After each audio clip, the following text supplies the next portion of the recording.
Bonjour à toutes et à tous, bienvenue sur votre chaîne d'information en régional. Nous avons une invitée sur le plateau pour parler du bégaiement à l'occasion, il y a quelques jours, de la journée mondiale du bégaiement et d'un événement surtout ce samedi à Lille. Anne-Charlotte Mézianiec, bonjour. Bonjour. Vous êtes orthophoniste et déléguée Oui. départementale pour l'association Parole Bégaiement. Je le disais ce samedi de 16 heures à 18 heures au centre social de la Buzette à Lille, c'est rue Georges Lefebvre. Vous organisez un événement, 2 heures pour parler du bégaiement pour les parents, pour les enfants, pour les professionnels et également. D'abord, puisque l'on parle de ce trouble de la parole, je vous propose de nous donner une définition du bégaiement. Comment on peut vraiment expliquer en quelques mots ce qu'est le bégaiement? Oui, alors en quelques mots, le bégaiement, c'est un trouble du flux de la parole, également du rythme, qui est caractérisé par des répétitions de mots, de syllabes, de sons, mais également des blocages, des arrêts, et qui démontre une espèce de tension corporelle de la part des personnes qui bégayent. Et c'est propre à chacun, on ne peut pas non plus le mettre dans un cadre précis ou un stade, un, 2, 3. Il y a autant, vous me disiez, de Ouais. bégaiement que de bègues. Exactement, il y a autant de bégaiements que de personnes qui bégayent, et le bégaiement chez une même personne peut fluctuer au cours d'une même journée en fonction des situations, des personnes avec lesquelles il s'exprime, et puis également ça fluctue au fil de la vie aussi. On sait combien de personnes sont concernées en France, par exemple? Oui, environ 1% de la population, et ça touche à peu près 3 à 4 hommes pour une femme. Ça gêne forcément en termes d'éducation pour les enfants, après en termes d'emploi aussi pour les adultes? Alors effectivement, les retentissements sur la vie sociale ne sont pas négligeables. Il faut savoir que le bégaiement, c'est avant tout un trouble de la communication. Donc une personne qui bégaye, quand elle est seule ou quand elle est dans un rôle, par exemple au théâtre, ou quand elle chante, elle ne bégaye pas. C'est vraiment quelque chose qui s'exprime dans la communication. C'est pour ça qu'on a des acteurs qui bégayent et qui se débrouillent très bien quand ils sont dans le tournage. C'est plus psychologique que mécanique, finalement? Alors, à la base, c'est un trouble moteur du flux de la parole. Il y a des recherches actuelles qui mettent en évidence une composante génétique, mais qui, à elle seule, ne peut pas expliquer l'arrivée du bégaiement. C'est en général des causes multifactorielles. Et puis, il y a une recherche aussi qui est sur des bases plutôt neurologiques, avec une sorte de fragilité constitutionnelle. Mais en général, c'est vraiment un ensemble de facteurs qui Quand fait on que le est bégaiement arrive. parent d'un enfant qui va avoir 2, 3 ans, qui commence peut-être à avoir quelques difficultés, on peut déjà consulter un orthophoniste ou avoir quelques pistes. Oui, tout à fait. C'est important, si vous avez le moindre doute, de pouvoir consulter ou déjà contacter un orthophoniste pour essayer de lui expliquer un petit peu ce que vous avez observé et voir un petit peu comment il va pouvoir vous conseiller, effectivement. Alors malgré tout, il n'y a pas de solution miracle aujourd'hui, il n'y a pas de traitement, de remède 100% efficace. Il n'y a pas de solution miracle, non, mais le traitement orthophonique et les prises en charge, qu'elles soient individuelles ou de groupe, sont très efficaces, oui.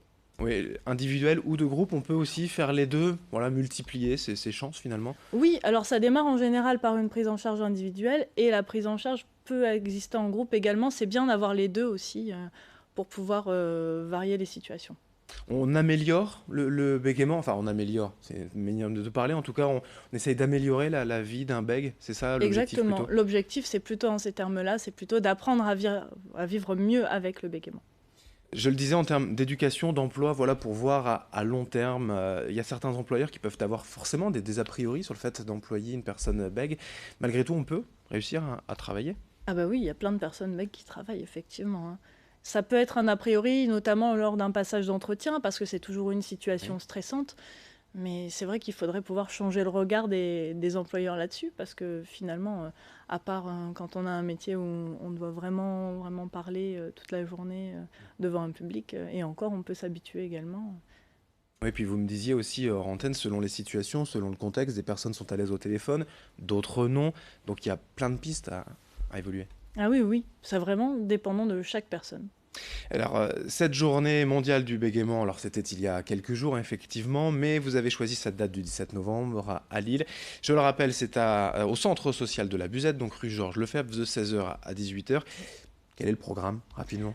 Alors cette année, on s'est mis en lien avec l'association Parlons-en, qui est une association de prévention en orthophonie dans le Nord-Pas-de-Calais, et également avec les jeunes de 15 à 17 ans de l'association de la Buzette, qui nous ont concocté un petit programme très sympa avec des micro-trottoirs, avec également des petits sketchs, des petites scénettes pour mettre en scène le bégaiement, de manière un peu humoristique. Puisque pour certaines personnes qui vont participer samedi, il y aura aussi des personnes qui bégayent qui travaillent en groupe. L'humour pour dédramatiser aussi, désacraliser un peu le Oui, bégaiement. exactement, pour dédramatiser, pour en discuter et pour intéresser aussi un peu le public.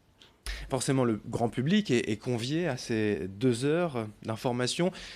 Les parents, les enfants, enfin, quel est le public que vous attendez? Tout de même des personnes concernées, peut-être plus? En général, on reçoit Oui. plutôt des personnes concernées, mais c'est vraiment ouvert à tous. Si vous avez envie de venir, voilà, faire un petit tour samedi, voir un petit peu, vous informer sur le bégaiement et puis passer un moment agréable, pourquoi pas. Je le disais, pour des parents qui peuvent être un peu perdus, inquiets, il y aura des professionnels aussi Tout au à rendez-vous? fait. Il y aura également des professionnels, il y aura des petites interviews. En fait, cette année, on a choisi de faire ça sur le thème d'une radio fictive, donc avec une espèce de libre antenne où le public pourra interagir avec les professionnels et également les personnes qui bégayent qui pourront témoigner.